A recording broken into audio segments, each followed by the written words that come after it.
Bismillahirrahmanirrahim. Assalamualaikum warahmatullahi wabarakatuh. Apa kabar teman-teman semuanya? Semoga kalian semua dalam kondisi sehat walafiat pada hari ini. Pada kesempatan kita kali ini, kita akan melanjutkan pelajaran bahasa Indonesia materi 4 yaitu karya sastra, cerita anak, pantun, syair, puisi, dan unsur intrinsiknya. Mari kita belajar bersama. Dalam karya sastra, ada dua unsur yang membangun karya sastra tersebut. Ada unsur intrinsik dan unsur ekstrinsik. Nah, apa unsur-unsur tersebut? Yang pertama, unsur intrinsik adalah unsur atau bagian utama yang membangun suatu cerita dalam cerita anak, atau unsur atau bagian utama yang membangun suatu pantun, syair, dan puisi. Dalam cerita anak, unsur intrinsik ini meliputi tema, alur, latar, penokohan atau watak, serta amanat. Sedangkan dalam pantun, syair, dan puisi, lebih menekankan pada ciri, makna kata, dan amanat yang terkandung di dalamnya. Jadi berbeda antara cerita anak dan pantun, syair, serta puisi. Yang kedua, ada unsur ekstrinsik. Adalah unsur pembangun dari luar. Biasanya berupa nilai-nilai yang terkandung seperti nilai kemanusiaan, ketuhanan, sosial, dan sebagainya. Bisa dipahami ya teman-teman? Mari kita lanjutkan. Yang pertama ada cerita anak. Cerita anak adalah cerita yang ditujukan untuk kalangan anak-anak. Nah, cirinya 1. Berisi tentang kehidupan anak sehari-hari. Biasanya tentang persahabatan, petualangan, permainan, sekolah, dan lainnya. Yang kedua, bahasa yang digunakan sederhana. Kemudian kata-katanya tentu saja mudah dipahami. Dan kalimatnya singkat-singkat, tidak berbelit-belit. Yang ketiga, biasanya disertai gambar agar lebih menarik bacaannya dan yang membaca senang karena ini untuk cerita anak ya. Nah, unsur intrinsik dalam cerita anak ada tema. Tema adalah inti atau ide pokok cerita atau cerita itu sedang membahas tentang apa. Bisa tentang persahabatan, petualangan, pengalaman, dan masih banyak lainnya. Nah, tema ini untuk menentukan judul dan isi dari ceritanya. Jadi, beda ya antara judul dengan tema. Kalau judulnya misalnya persahabatan, kalau temanya misalnya tentang persahabatan, maka judulnya bisa lebih meluas lagi. Misalnya, persahabatan antara aku dan si Ani misalnya. Gitu ya. Jadi berbeda. Yang kedua, alur. Alur adalah jalannya cerita atau rangkaian cerita. Ya. Dimulai dari pengenalan tokoh atau gambaran awal suasana. Kemudian di tengah-tengah ada konflik atau masalah utama dalam ceritanya. Ya. Kemudian sampai pada puncak konflik atau klimaks. Jadi puncaknya apa nih pertengkarannya yang terjadi? Lalu terjadilah turun ke bawah penyelesaian konflik dan endingnya. Nah, alur sendiri ada 3. Ada alur maju, yaitu cerita berjalan dari awal hingga akhir penyelesaian. Yang kedua ada alur mundur. Cerita berjalan dari akhir penyelesaian baru menuju awal. Contohnya, cerita yang dimulai dengan membayangkan kejadian masa kecil, terus tokoh utamanya kembali lagi ketika dia sudah dewasa. Begitu. Yang ketiga ada alur campuran. Nah, biasanya diawali dengan klimaks atau puncak konflik yang lagi bertengkarnya nih. Ya. Contohnya, cerita yang diawali dengan cerita seorang anak yang kehilangan ingatan tentang dirinya, lalu kembali ke cerita mengapa sih dia bisa hilang ingatan tentang dirinya, terus kemudian ditutup dengan penyelesaian bagaimana anak tersebut bisa sembuh kembali. Nah, itu merupakan alur campuran. Paham ya? Jadi jalannya cerita alur itu. Berikutnya ada latar.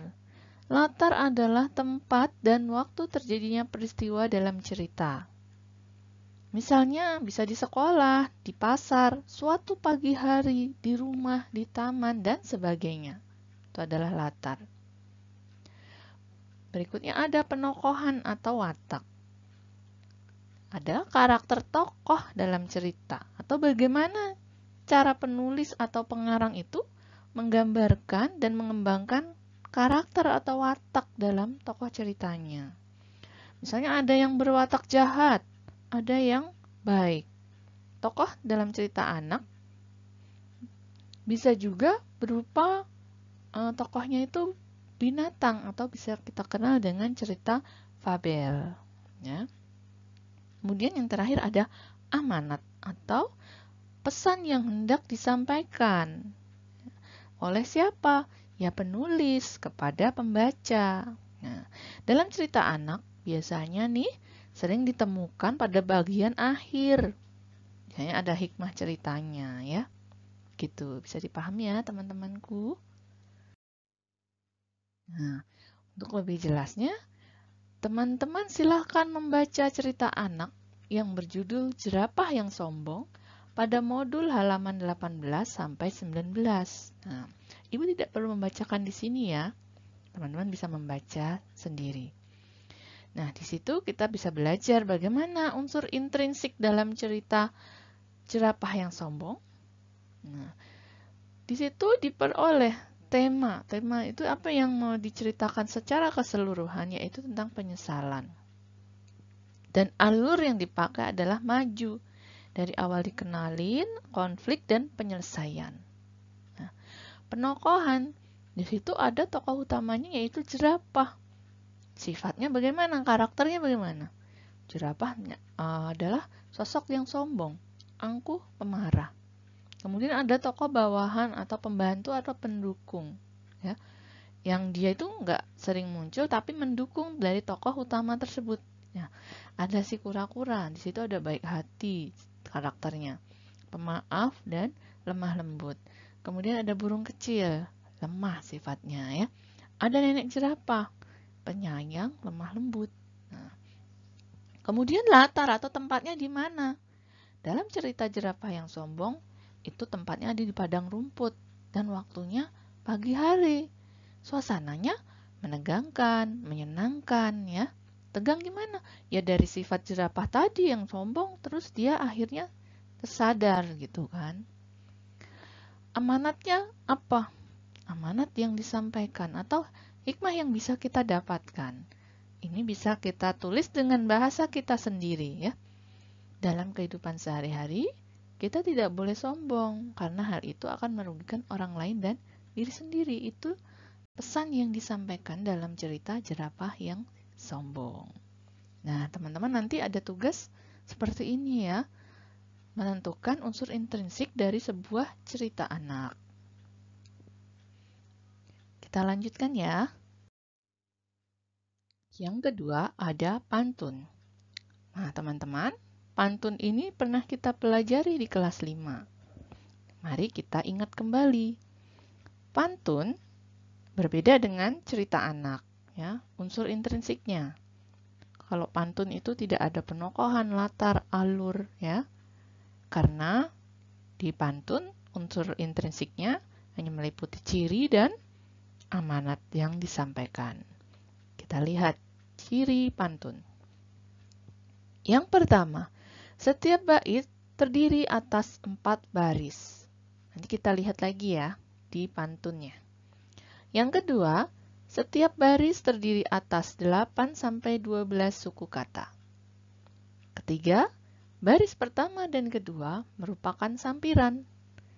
Keempat, Baris ketiga dan keempat merupakan isi, dan kelima bersajak AB-AB. Di mana kita bisa menemukan amanat dalam pantun? Yaitu terdapat pada bagian isi pantun di baris ketiga dan keempat. Kita lihat contoh pantun berikut. Bunga mawar tumbuh merekah, berbau wangi semerbak. Boleh kawan ku beri petuah, jangan suka melawan bapak. Cirinya, setiap bait terdiri atas 4 baris. Nah, yang Bu Suci bacakan ini adalah pantun dengan 1 bait. Baris pertama adalah bunga mawar tumbuh merekah. Baris kedua, berbau wangi semerbak. Baris ketiga, boleh kawanku beri petuah. Dan baris keempat, jangan suka melawan bapak. Setiap baris terdiri atas 8-12 suku kata. Kita lihat baris pertama. Bunga mawar tumbuh merekah. Ada berapa suku kata? Benar, ada 9 suku kata untuk baris pertama. Baris kedua ada berapa suku kata? Betul, ada 7 suku kata. Berbau, wangi, semerbak. Baris ketiga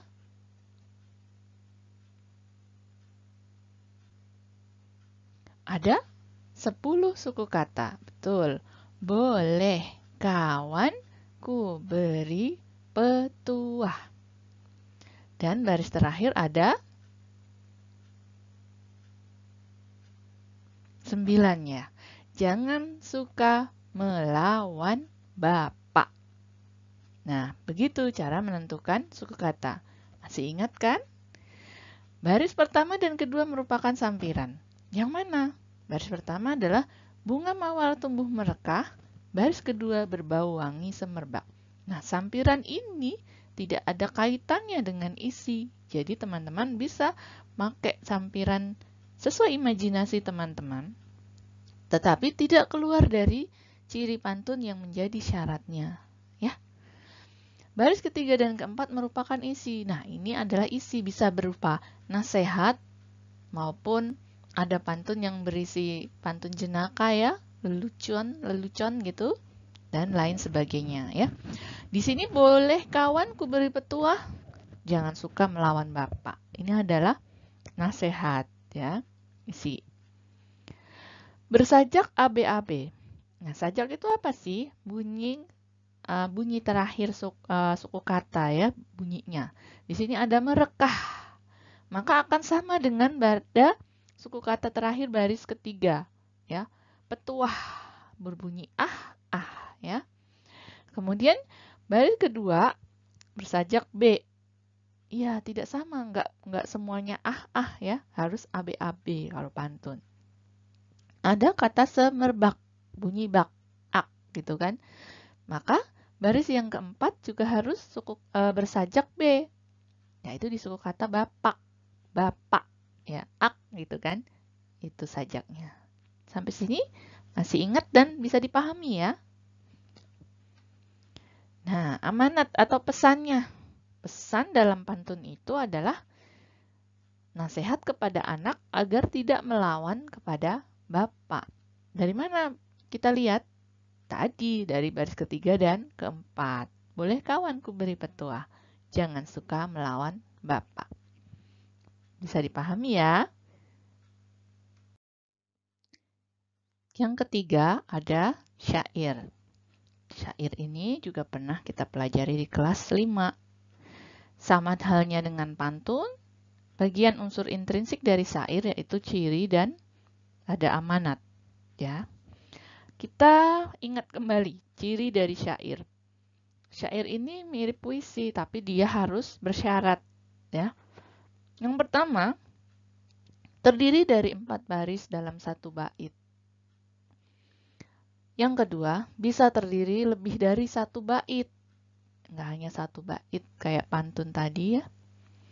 Yang ketiga, Setiap baris terdiri dari 8 sampai 13 suku kata. 4. Semuanya merupakan isi, tidak seperti pantun tadi yang ada sampiran dan isi. Dan bersajak a a a a. Nah, ini mungkin lebih mudah dari pantun karena sajaknya a a a. Sama semua ya. Kemudian dia juga bertema, syair itu bertema ya. Ada latarnya ya karena seperti puisi gitu, syair juga punya latar ya. Kalau tadi pantun kan hanya ciri dan amanat. Nah, kalau syair bisa tema, latar, ada gaya bahasanya ya. Bisa gaya bahasa perumpamaan, melebih-lebihkan dan sebagainya. Ada pesan atau amanat yang disampaikan dalam syair. Di sini ada contoh syair. Ingatlah sahabat apa gerangan, susah senang kan jadi kenangan. Barang siapa merangkul kawan, mudah hidup kala berjalan. Lihatlah sahabat apa gerangan, tingkah laku jadi hiburan. Kalau galau tak pelak tahan, jangan sampai hati jadi ganjalan. Nah, ini ada contoh syair. Terdiri dari 4 baris dalam 1 bait.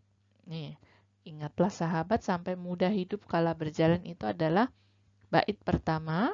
Kemudian lihatlah sahabat sampai jangan sampai hati jadi ganjalan itu adalah bait kedua. Ini bisa terdiri dari lebih dari 1 bait. Kalau di sini contoh syair dengan 2 bait. Ya. Bu, tambahin boleh? Boleh, sampai 3, sampai 4, sampai 5, dan seterusnya nggak ada batasan. Ya. Kemudian semuanya merupakan isi dari awal, ingatlah sampai jangan sampai hati jadi ganjalan. Ini adalah isinya yang mau disampaikan dalam syair itu. Kemudian sajaknya a. Ada di kata gerangan, an, kenangan, an, kawan, an, jalan, an. Ini a. Di sini ada gerangan an, hiburan an, tahan an, ganjalan an. Nah, ini juga sajaknya a. Bu, boleh nggak Bu kalau di bawah ir. Oh, boleh ya. Jadi tidak terikat, tapi dalam 1 bait sajaknya itu harus a. Gitu. Terdiri dari 8 sampai 13 suku kata. Tadi udah paham ya, seperti halnya pantun. Ini juga suku katanya terikat 8 sampai 13.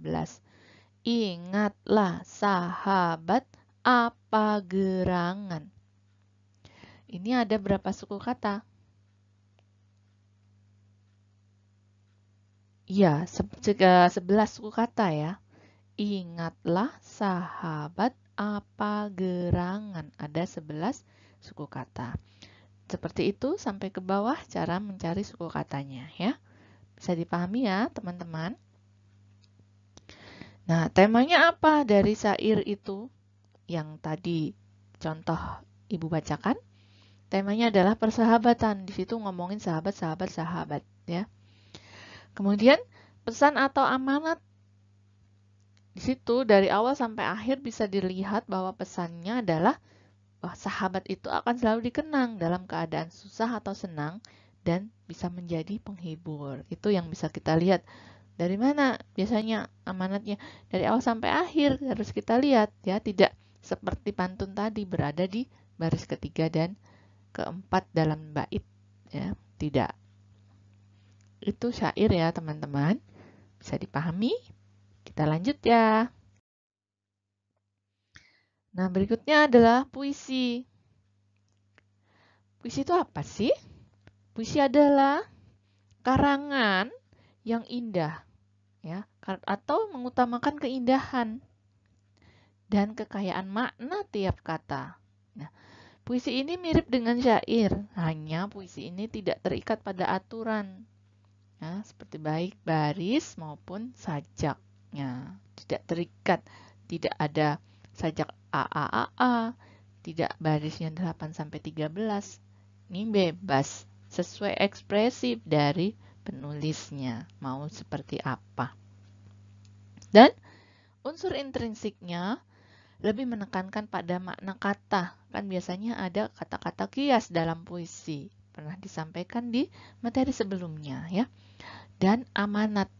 Nah, mari kita lihat contohnya. Ini ada penggalan puisi ya.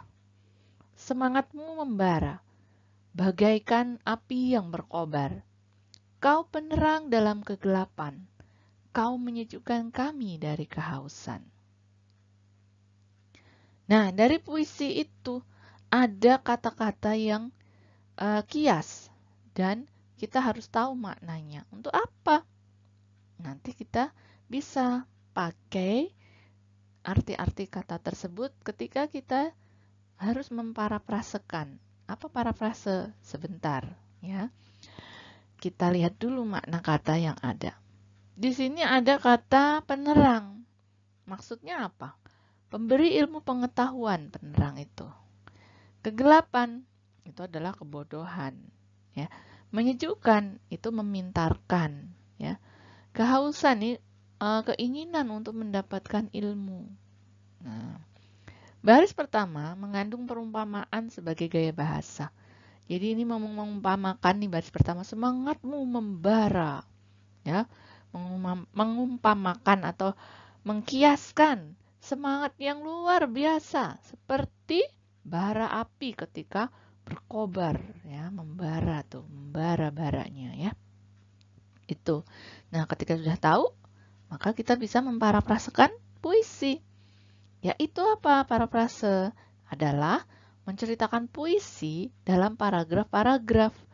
Caranya mengikuti alur puisi dari awal sampai akhir, dari bait pertama sampai terakhir, ya. Memaknai setiap kata tadi. Yang kata-kata kias kita harus tahu maknanya. Dan memulai menceritakan dengan bahasa dan pemahaman kita dengan kalimat yang terangkai menjadi paragraf. Nah, catatannya adalah tentu masing-masing individu A, individu B, Bu Suci, kamu semuanya itu berbeda-beda dalam memparafrasekan puisi. Nah, teman-teman bisa lihat contoh modul halaman 22.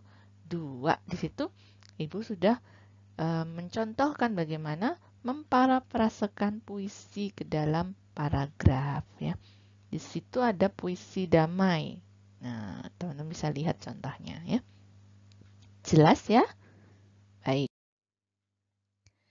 Nah, alhamdulillah pembelajaran kita kali ini pada materi 4 sudah selesai. Nah, teman-teman ada tugas hari ini. Yang pertama, teman-teman mengerjakan soal latihan PDF ini sebagai penilaian penilaian pengetahuan atau KI 3. Kemudian ada mencari unsur intrinsik dalam cerita anaknya terlampir di GC. Ini sebagai penilaian keterampilan atau KI 4. Nah, yang harus diupload yang mana? Yang KI 4-nya. Nanti sesuai dengan petunjuk yang ada di Google Classroom. Ya.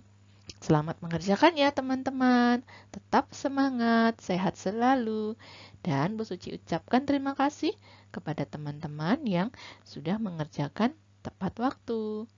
Sekian dari Ibu. Bila ada kata-kata yang salah dalam penyampaian materi kita kali ini, Bu Suci mohon maaf. Sekian dari Ibu. Wassalamualaikum warahmatullahi wabarakatuh.